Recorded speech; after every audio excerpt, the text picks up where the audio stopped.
حدیث شریف کے اندر آتا ہے کہ حضور علیہ الصلوۃ والسلام، صحیح حدیث ہے، آپ نے فرمایا کہ آپ نے صحابہ سے پوچھا کہ اگر کوئی شخص ہو اور وہ صبح سے لے کر ظہر تک مزدوری کرے اور مزدور اس کو یہ، جو مالک ہے وہ اس کو یہ کہے کہ یہ تمہاری 1 درہم مزدوری ہے. اب مجھے یہ یاد نہیں حدیث میں 1 درہم کا لفظ ہے یا کچھ، لیکن مقصد یہ کہ اس کو بتا دیا کہ یہ تمہاری مزدوری ہے 1 درہم. اس نے کہا ٹھیک ہے. دوسرا مزدور آیا، اس کو کہا کہ تم نے ظہر سے عصر تک مزدوری کرنی ہے اور 1 درہم تمہاری مزدوری ہے.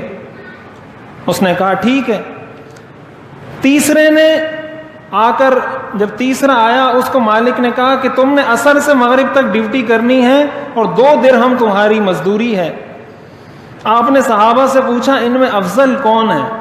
صحابہ نے فرمایا ظاہر ہے کہ جو عصر سے مغرب تک اتنا مختصر وقت ہے، اس کی مزدوری اتنی کم اور اس کی جو دیہاڑی ہے، اس کی جو اجرت ہے وہ ڈبل.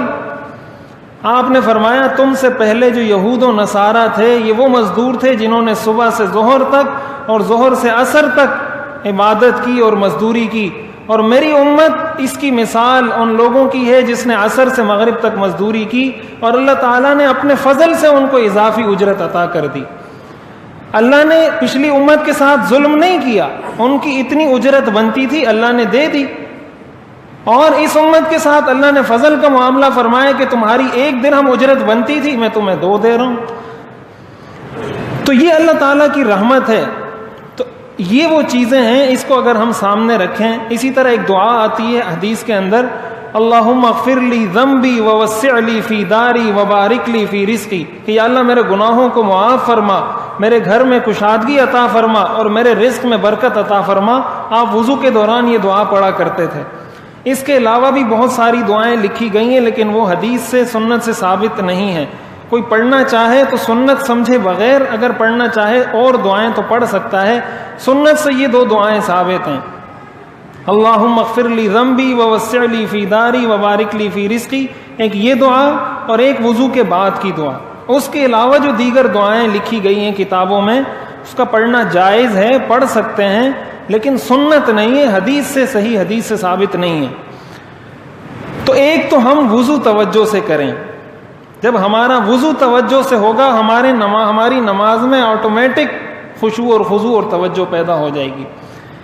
اب اس کے بعد وضو کے فرائض اور سنت اور اس کے احکام، وضو کے چند بنیادی کہ وضو کس طریقے سے کرنا چاہیے. تو وضو کے 4 فرائض ہیں جو سورہ مائدہ آیت نمبر 6 کے اندر اللہ تعالیٰ نے ذکر فرمایا، یا ایھا الذین آمنوا اذا قمتم الی الصلاۃ فاغسلوا وجوہکم وایدیکم الی المرافق وامسحوا برؤوسکم وارجلکم الی الکعبین. اللہ تعالیٰ نے سورہ مائدہ کے اندر یہ 4 فرض ذکر کیے ہیں. اذا قمتم الی الصلاۃ، کہ جب نماز پڑھنے لگو، فاغسلوا وجوہکم، اپنے چہرے کو دھو لو. تو پورے چہرے پر، یعنی پیشانی پر جہاں سے بال شروع ہوتے ہیں وہاں سے لے کر توڑی کے نیچے تک، اور یہ کان کی لو کہلاتی، یہ جو نرم حصہ ہے، اس لو سے لے کر اس لو تک، یہ وہ چہرے کا ایریا ہے جس کو وضو میں 1 مرتبہ دھونا فرض ہے. یعنی اگر اس پورے چہرے کو آپ نے 1 مرتبہ دھو لیا اور باقی فرائض پورے کر لیے، آپ کا وضو ہو جائے گا. دوسرا فرض ہے وضو کا، وَأَيْدِيَكُمْ إِلَى الْمَرَافِقِ، اپنے ہاتھوں کو کوہنیوں تک دھو لو. تو یہاں سے لے کر اس کوہنی سمیت پورے ہاتھ کو یہاں تک 1 مرتبہ دھونا، اس ہاتھ کو اور اس ہاتھ کو 1 مرتبہ دھونا، یہ فرض ہے. یعنی اگر 1 مرتبہ بھی نہیں دھویا یا 10 مرتبہ دھویا لیکن اس کے اندر کوئی حصہ خشک رہ گیا، چہرے کو آپ نے 10 دفعہ دھویا لیکن کوئی ایک حصہ خشک رہ گیا. یہ جو عورتوں کو کہا جاتا ہے نا کہ یہ جو ناخن پالش لگاتی ہیں، ناخن پالش بولتے ہیں نا اس کو، کیا نیل پالش، وہی ناخن پالش. تو اب اس میں مسئلہ یہ ہوتا ہے کہ اس سے پانی نیچے نہیں پہنچتا، وہ جو پانی ہے وہ ناخن تک نہیں پہنچتا، وہ اوپر سے، جیسے آپ کے ہاتھ پہ ایلفی لگ جاتی ہے، سمت بونڈ لگ جاتا ہے، کوئی ایسی چیز لگ جاتی ہے، تو اس کی جو سطح ہوتی ہے وہ پانی کو نیچے جلد تک پہنچنے نہیں دیتی. اس کا نتیجہ یہ ہوتا ہے جیسے رنگ لگ جاتا ہے, ایلفی لگ جاتی ہے, یہ چیز لگ جاتی ہے, وائٹو ہوتا ہے وہ لگ جاتا ہے, اس سے پانی نیچے نہیں پہنچتا, جس کی وجہ سے نیچے کا حصہ خشک رہتا ہے اور وہ عضو نہیں دھلتا. جب نہیں دھلتا تو وضو ہوتا ہی نہیں ہے. جب وضو نہیں ہوگا تو نماز کیسے ہوگی؟ اس لیے عورتوں کو کہا جاتا ہے کہ ان چیزوں سے احتراز کرنا چاہیے کہ اگر آپ نے نماز پڑھنی ہے تو وضو تو آپ نے کرنا ہوگا. اب وضو آپ کیسے کریں گے؟ تو ایک مرتبہ پورے چہرے کو, ایک مرتبہ دونوں ہاتھوں کو, اور پھر 1/4 سر پر مسح کرنا. مسح کہتے ہیں گیلا ہاتھ کسی جگہ پھیرنے کو مسح کہا جاتا ہے. آپ کا ہاتھ گیلا ہے, آپ کہیں اس کو پھیر دیں, عربی میں اس کو مسح کہتے ہیں. 1/4 کا مطلب یہ ہوتا ہے کہ اگر آپ سر کے 4 حصے کریں اور ان 4 حصوں میں سے کسی ایک حصے پر آپ گیلا ہاتھ پھیر دیتے ہیں, فرض مسح پورا ہو جائے گا. اگر آپ نے ایسا نہیں کیا تو آپ کا مسح نہیں ہوا. جب مسح نہیں ہوا نماز نہیں ہوئی.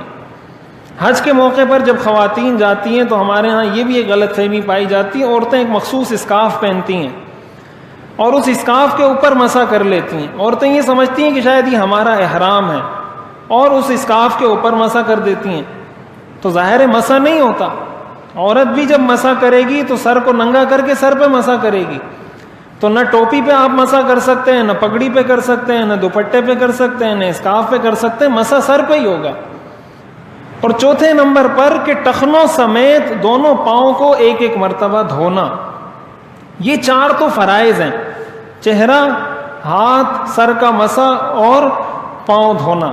یعنی ان میں سے اگر کوئی کام نہ کیا یا کیا لیکن چہرہ, ہاتھ اور پاؤں دھوتے وقت کوئی جگہ خشک رہ گئی تو وضو نہیں ہوگا. یہ بات اچھے طریقے سے یاد رکھیں.